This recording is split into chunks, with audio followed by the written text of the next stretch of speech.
Clinical trials by mentorandserve.com.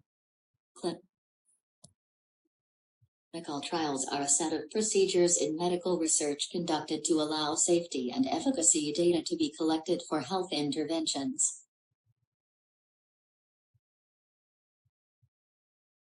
The International Conference on Harmonization defines the clinical trials as any investigation in human subjects intended to discover or verify the clinical, pharmacological, and/or other pharmacodynamic effects of an investigational product or to identify any ADR2N investigational drugs and/or to study ADME of drug with the objective of ascertaining the safety and efficacy.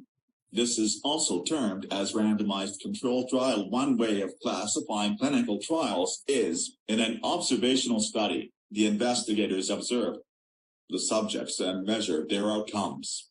The researchers do not actively manage the study. In an interventional study, the investigators give the research subjects a particular medicine or other intervention. Usually, they compare the treated subjects to subjects who receive no treatment or standard treatment. Then the researchers measure how the subject's health changes. Another way of classifying trials as per National Institutes of Health, NIH. Five different types. Prevention trials look for better ways to prevent disease in people who have never had the disease or to prevent a disease from returning. These approaches may include medicines, vitamins, vaccines, minerals, or lifestyle changes. Screening trials test the best way to detect certain diseases or health conditions. Treatment trials test experimental treatments, new combinations of drugs, or new approaches to surgery or radiation therapy. Quality of life trials explore ways to improve comfort and the quality of life for individuals with a chronic illness, aka supportive care trials. Diagnostic trials conducted to find better tests or procedures for diagnosing a particular disease or condition. Clinical trials involving new drugs are commonly classified into 4 phases. Each phase of the drug approval process is treated as a separate clinical trial. The drug development process will normally proceed through all 4 phases over many years.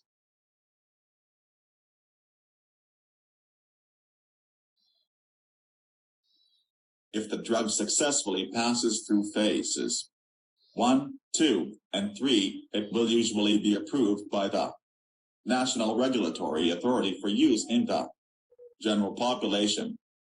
Phase 4 are post-approval studies. Before pharmaceutical companies start clinical trials on a drug, they conduct an extensive pre-clinical studies. It involves in vitro, test tube or cell culture, and in vivo, animal experiments using wide-ranging doses of the studied drug to obtain preliminary efficacy, toxicity, and pharmacokinetic information. Such tests assist pharmaceutical companies to decide whether a drug candidate has scientific merit for further development as an investigational new drug. Phase 0 is a recent designation for exploratory first in human trials conducted in accordance with the United States Food and Drug Administration's FDA 2006 guidance on exploratory investigational new drug IND studies.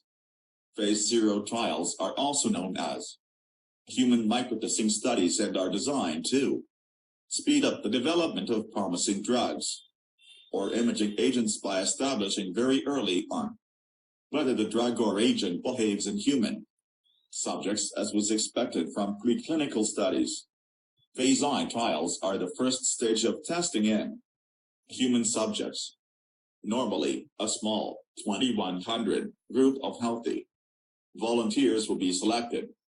This phase includes trials designed to assess the safety, pharmacovigilance, tolerability, pharmacokinetics, and pharmacodynamics of a drug.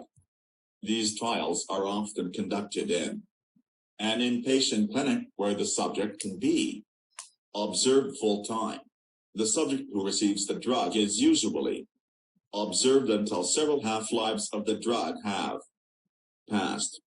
Phase I trials also normally include dose ranging, also called dose escalation studies, so that the appropriate dose for therapeutic use can be found. The tested range of doses will usually be a fraction of the dose that causes harm in animal testing. The reason for conducting the trial is to discover the point at which a compound is too poisonous to administer. Volunteers are paid an inconvenience fee for their time spent in the volunteer center. SAD.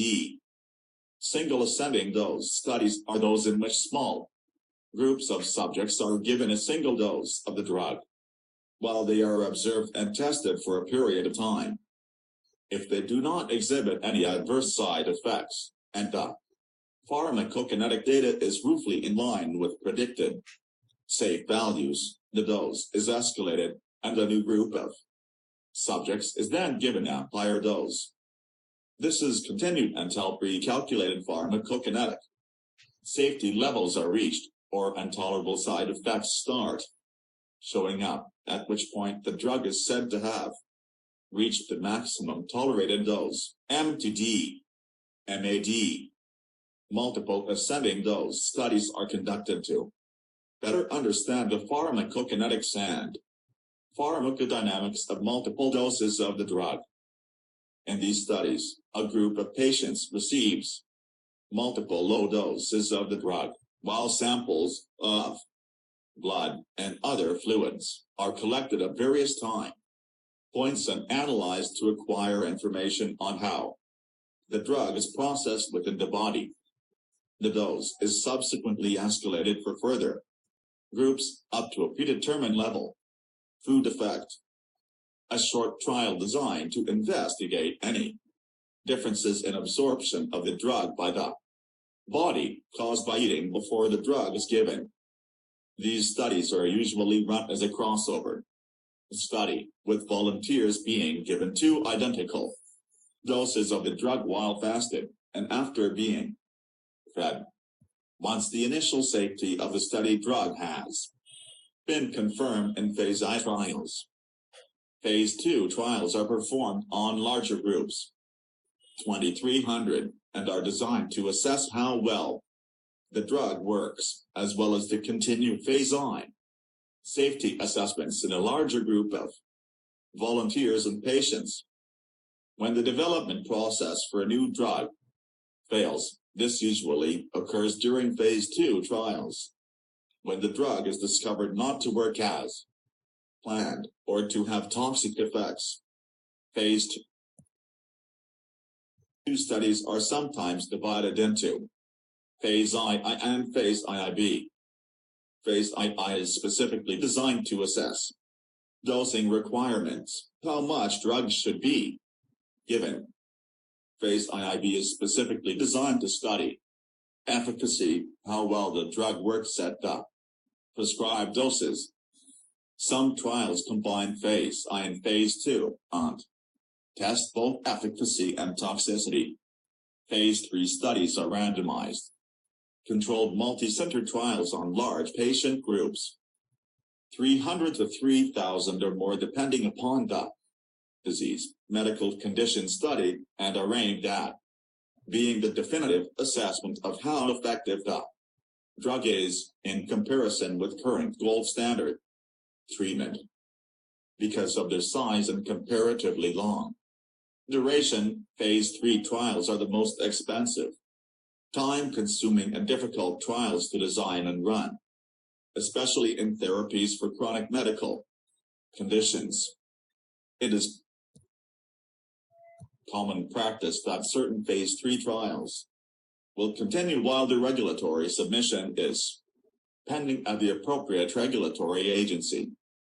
This allows patients to continue to receive possibly life-saving drugs until the drug can be obtained by purchase. Other reasons for performing trials at this stage include attempts by the sponsor at label expansion to show the drug works for additional types of patients, diseases beyond the original use for which the drug was approved for, marketing to obtain additional safety data, or to support marketing claims for the drug. While not required in all cases, it is typically expected that there be at least 2 successful phase 3 trials demonstrating a drug's safety and efficacy in order to obtain approval from the appropriate regulatory agencies such as FDA. Once a drug has proved satisfactory after phase 3 trials, the trial results are usually combined into a large document containing a comprehensive description of the methods and results of human and animal studies, manufacturing procedures, formulation details, and shelf life. This collection of information makes up the regulatory submission that is provided for review to the appropriate regulatory authorities in different countries. They will review the submission and, it is hoped, give the sponsor approval to market the drug. Most drugs undergoing phase 3 clinical trials can be marketed under FDA norms with proper recommendations and guidelines, but in case of any adverse effects being reported anywhere, the drugs need to be recalled immediately from the market. Phase 4 trial is also known as post-marketing surveillance trial. Phase 4 trials involve the safety surveillance, pharmacovigilance, and ongoing technical support of a drug after it receives permission to be sold.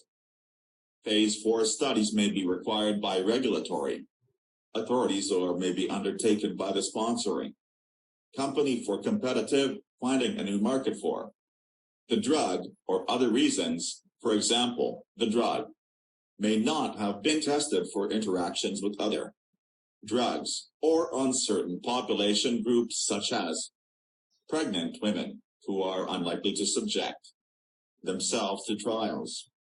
The safety surveillance is designed to detect anywhere or long-term adverse effects over a much larger patient population and longer time period than was possible during the phase 3 clinical trials.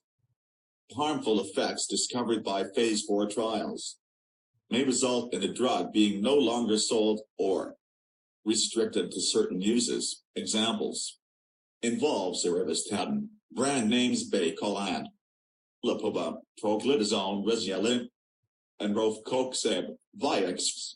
In short, clinical tools can be summarized as follows. References for this work: textbook of